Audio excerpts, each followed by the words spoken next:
Good evening. This is the Athens City Shade Tree Commission meeting for July 11th, 2013.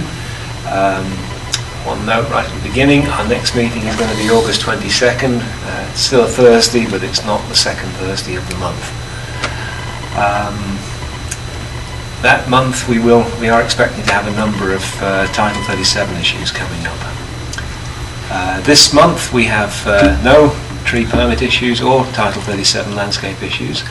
Ron Lucas is on vacation. I don't have anything under maintenance of the tree canopy. I don't see anybody else having. I know we've got sprayers in to suppress the activities of the gypsy moth, but other than that I don't think there's any other work going on in the area. I take that back. AEP are doing some pruning in the south part of the city. Under other, one of our commissioners, Emily Wood, has raised an issue with us as to what we should do when a Title 37 landscape where the trees are so badly pruned that the trees will not shade. The particular property that's caught our attention was the bank on East State Street. Where I think it's Citizens Bank. I believe that's what it is. It's 20 or 22. McDonald's. No, it's on Stimson Avenue. Oh, Stimson. Okay. Oh, Stimson. Sorry, did I say State Street? State Street. Yeah, I'm sorry. But it started with ST. Stimson Avenue. Okay. They're on the corner of Stimson and Campbell. Okay.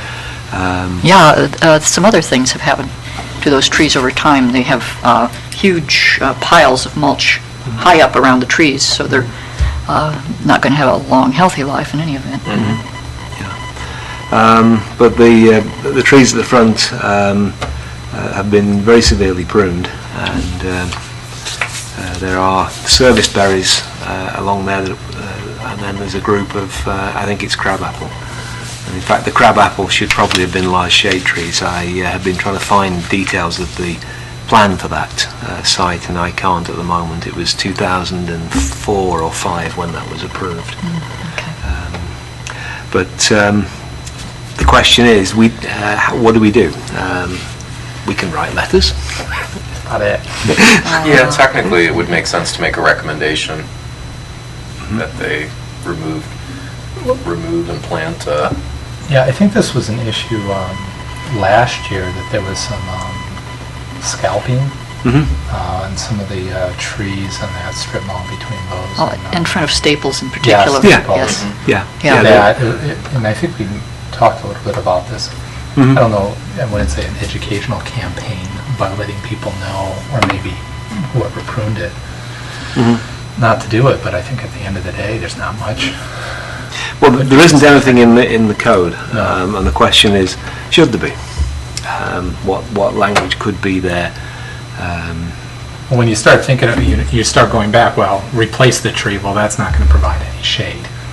So I mean, what would be besides finding somebody? I really actually can't imagine something that we could do to create shade. Besides, leave it alone. Yeah, I mean, if it's left alone, it presumably will recover in some cases. Yeah. I mean, certainly there was that tree on the street down here. It's Is it College Street? Where there was a sweet gum that was very badly pruned at one point, and that's certainly been able to come back.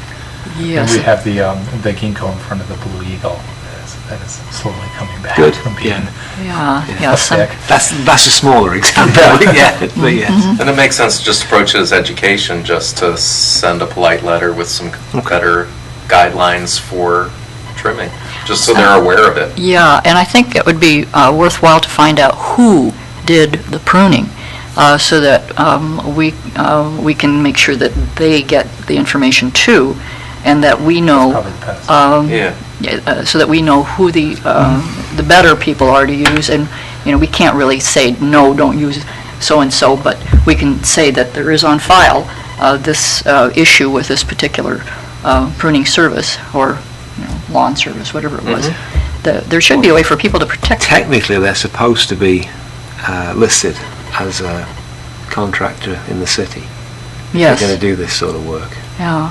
I don't know what sanctions the city's got for people who either aren't But registered or...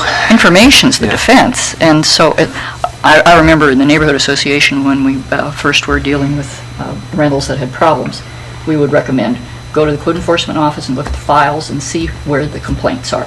And so if you've got information available in a public record about who has performed poorly, that's a form of defense, and it is also a form of encouragement or discouragement to the people who are performing badly. I agree.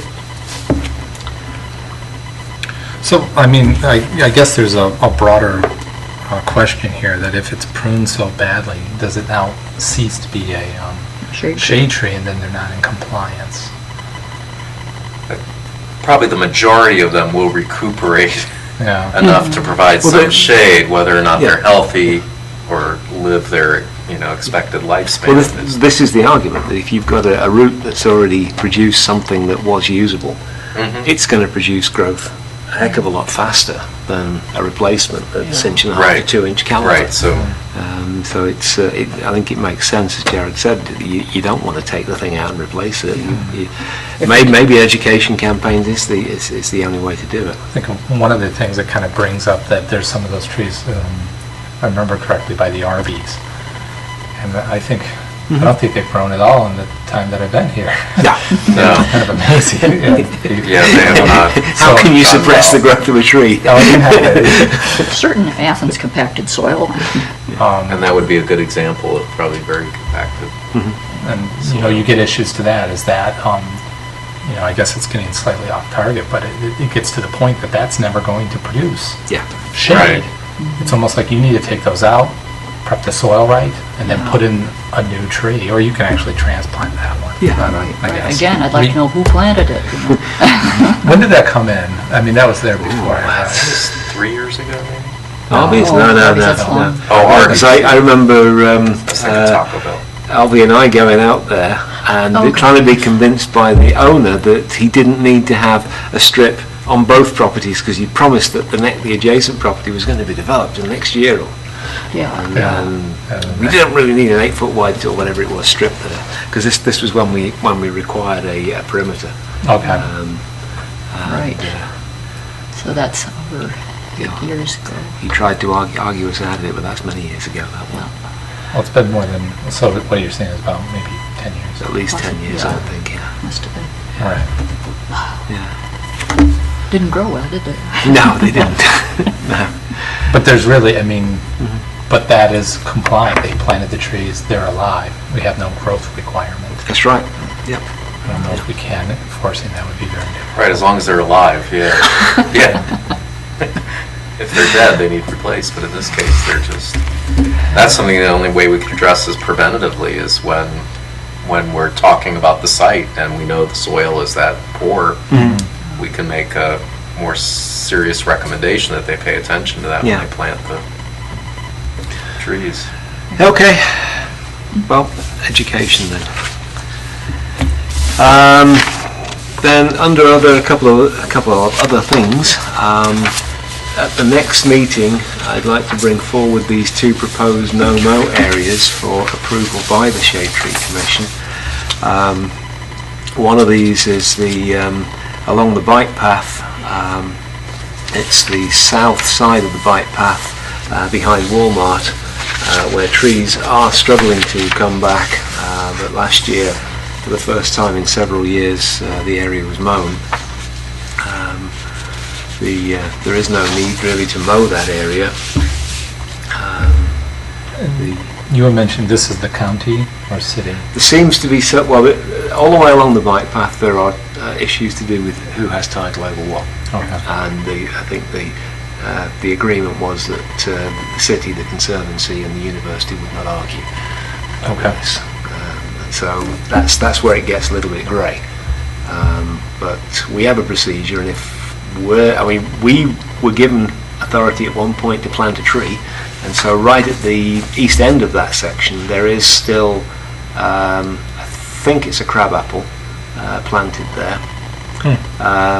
There were 2 other trees planted, but they got damaged by mowing at one point. the crabapple survives and provides a useful marker for the end of it. As you move further along that grassy edge, you're getting into the soccer field area, and for that what we really need to do is get the 13 trees that they promised they would plant when they first put the soccer fields there and took out 13 large shade trees. We ought to get them planted closer to the river, away from the high voltage cables that are there. And lower. Who put those soccer fields in? The city. That was the city. Oh yeah. Yeah, it's the rec department. The previous director of the rec department promised some trees and promptly left. The memory was lost. We've never managed to get those planted. Then the other NOMO area is this one that is a corner of an area that is at the intersection of 33 and East State Street. It's the northwest corner of that intersection, and if you look up towards it, you'll see a Virginia juniper sitting up there all on its own. It has occasionally propagated, but they've been mown down, and so the obvious thing to do is to reserve an area close to it that it can propagate into, and then expand that area outwards, because this is clearly a very steep slope, one that I think the city has reservations about mowing, and that this would be a good way to avoid it. Yeah. No, I think these light spots here, that's some type of drainage coming out of there. Yeah. I mean, could this be like a concern that if that gets vegetated and it's allowed to grow, it will clog that drain? Well, I'm this sure is the rock's just there. this is just an indication of where it should be. The proposal would be the service safety director figures out exactly where. Okay, just how someone to above the delineate city. it. Yeah, Okay. I mean the more the idea is it's high up the slope that you want to get the no-mow area. Yeah, those stones, I'm not sure whether they have to be kept clear or not. I don't know, it seems like nothing's going to grow in there a No. while. But, all right. So these two areas will be coming back. Oldie, you had a- Does ODOT do the mowing here, or No, does the city. does? the city Really does the mowing, yeah. Wow. Sorry, I was just looking at it, and I know you said that, but it looks, It's very steep.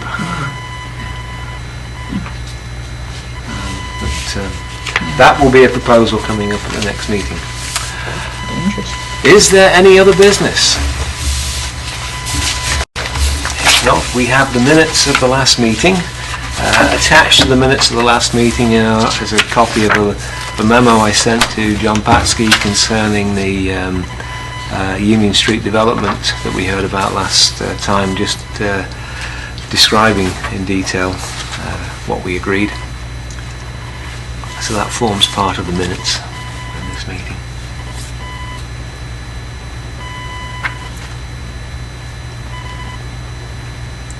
Hang on, have I got the right ones? Yes, I have, yeah.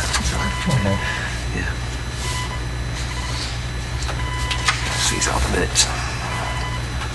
So I know I've got the previous month's minutes in front of me as well. One out of my bag.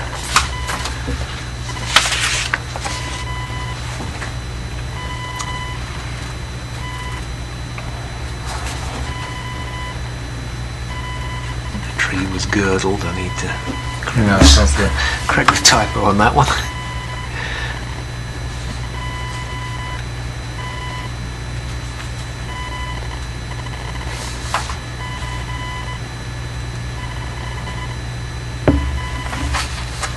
On the Union Street development, the last sentence about the Chinese dogwood is a small tree, and that we know means that it does not count That's right. as a shade tree. I just Yeah. wanted to Yeah. confirm that that's clear Yeah.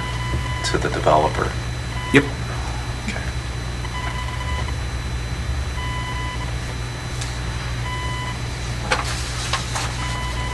I'll approve the minutes. Have a second. I'll second.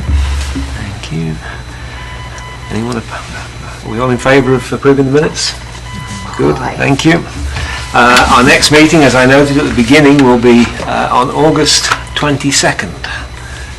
With that, we are adjourned. Thank you.